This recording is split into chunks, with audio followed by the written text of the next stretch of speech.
Here is the 10,000 BTU fetters that I just replaced the plug on.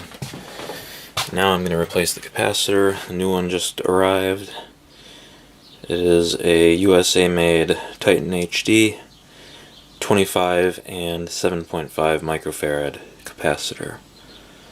So I'm just going to take the front cover off and the switch plate off and replace it. I'm not even going to take this out of the window. And of course, first and most important step is to unplug it. There's one screw holding the front cover on, and of course it's got some clips. But now that's off.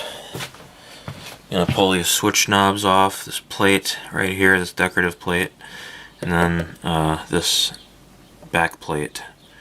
The actual switch plate will come off. And now that the plate's off, we can see the capacitor. I'm going to unscrew that strap.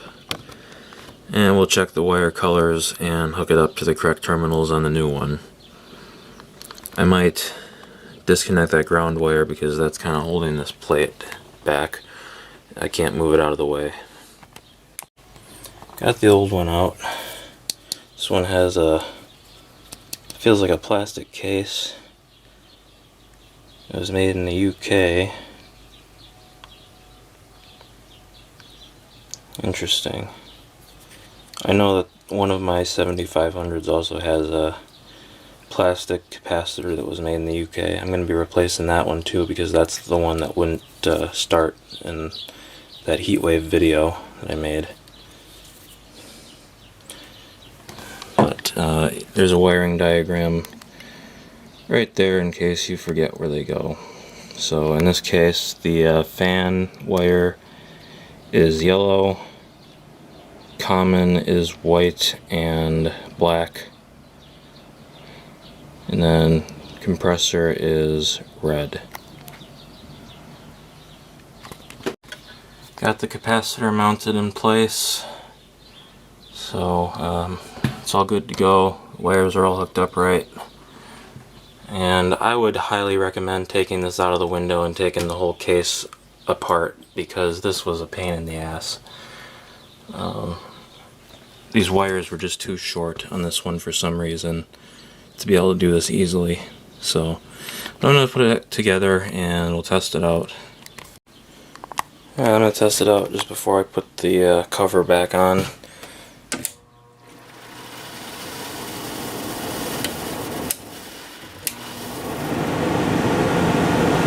Fan is working fine. Compressor started without a problem.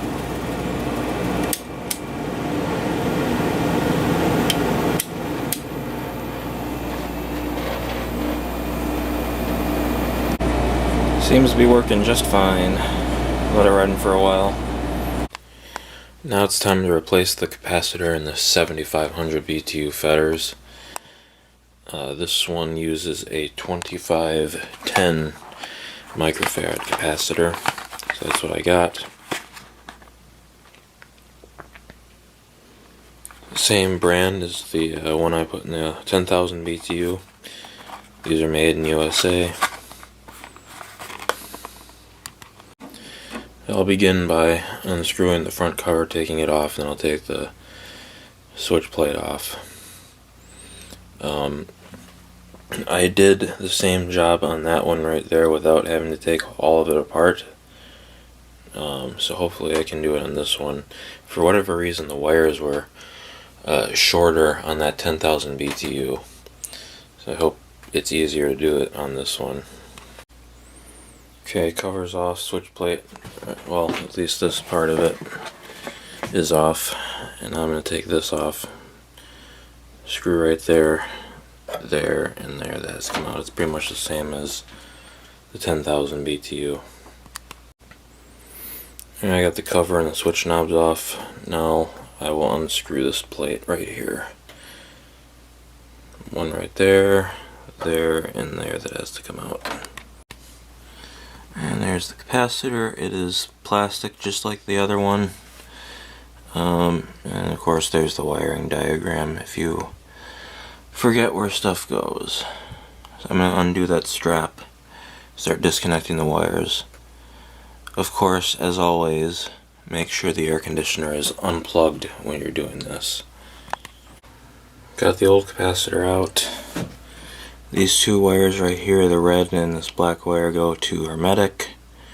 This white wire and those two black wires right there that you can sort of see go to common, and then the yellow goes to fan. And again, you can look at the wiring diagram if you forget where things go. Alright, I got the new capacitor in place. All the wires are hooked up correctly. So now I'm going to reattach the switch and thermostat to the plate, and then we'll put it together and test it out. This is real nice. The switch just broke, as you can see right there. So now I can't even test it. Awesome. Yeah, it just broke clean off. Hopefully I can find a replacement for this, so that really sucks. And I doubt gluing it would work. Alright. So this is actually a General Electric part, made in USA.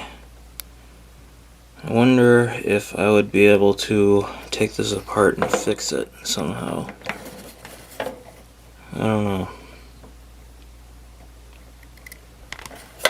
I got my meter hooked up to the capacitor. I'm on the fan side right now. It's supposed to be 10. It is down to 9.6. Let's go ahead and go over to the compressor side. That's supposed to be 25. That's down to 22.8. So this capacitor was definitely worn out, and that's probably why it was having some issues starting.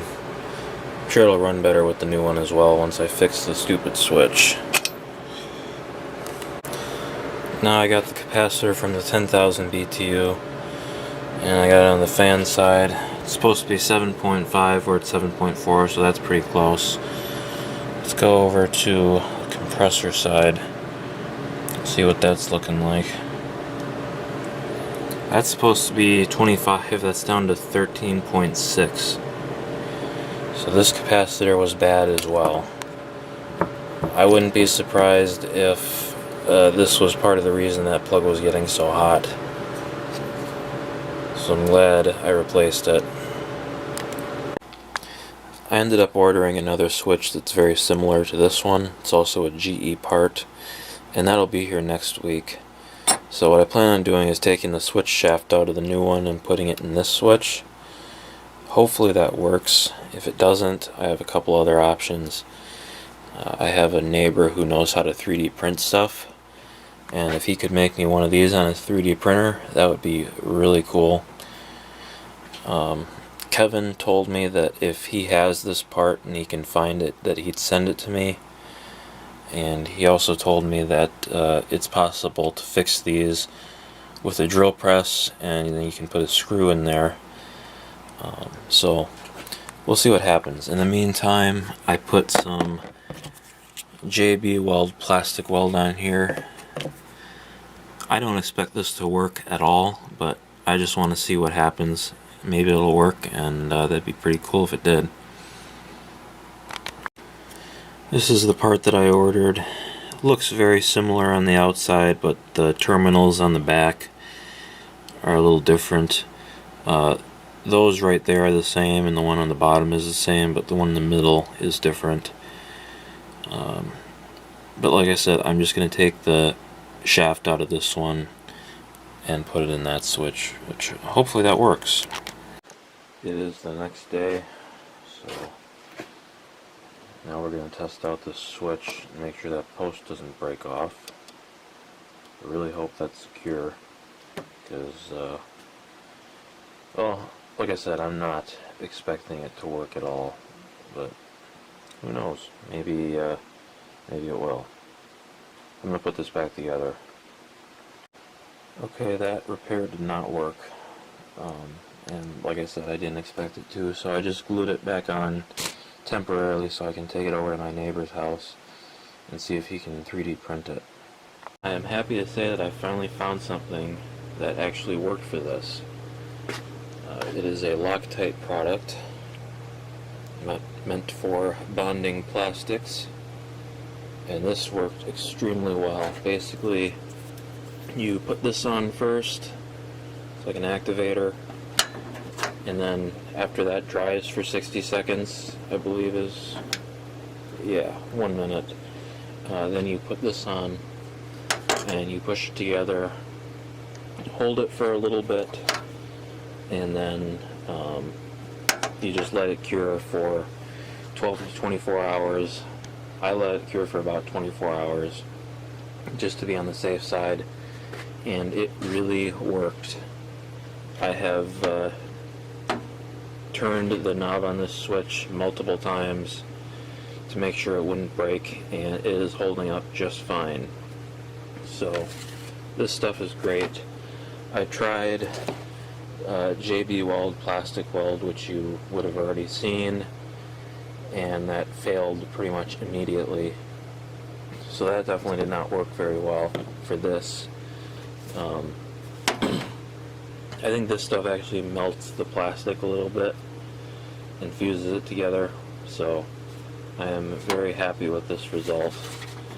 Let me, I need 2 hands to do this. Let me set the camera down and I'll show you how it works.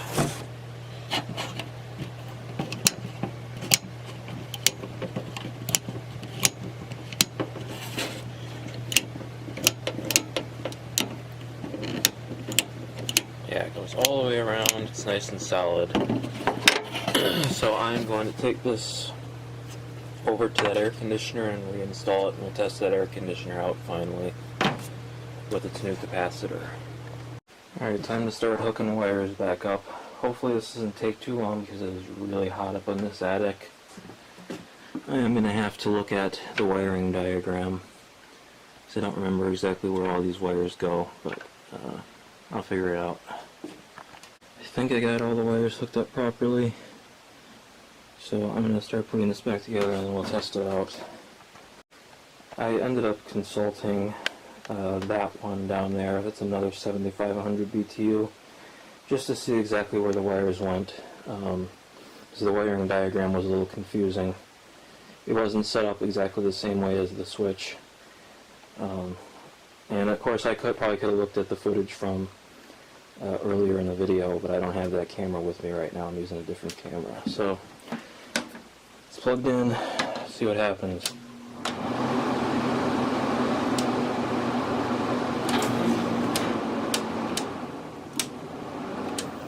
Okay, so something is reversed for sure. If that's high, that's low, and that's supposed to be opposite.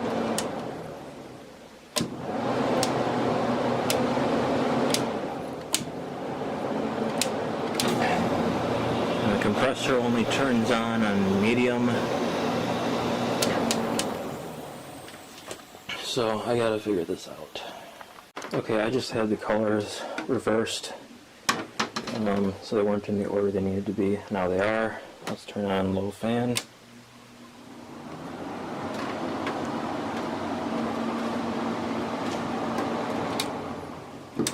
High fan. And we'll start the compressor on low cool. Started right up. I think it's going to be a lot happier with this new capacitor, that's for sure.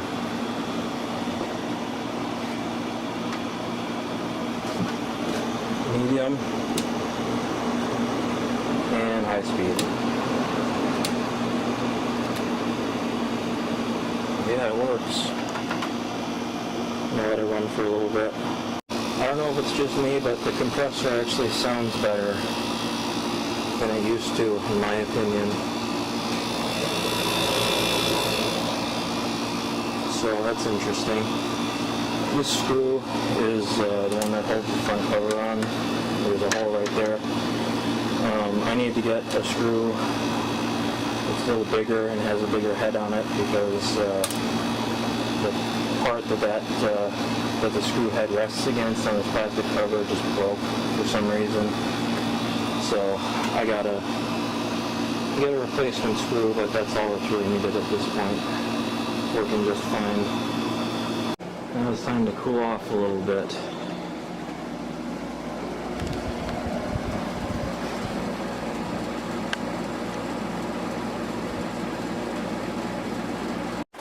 I'm going to turn this sharp on too because it's hot up here.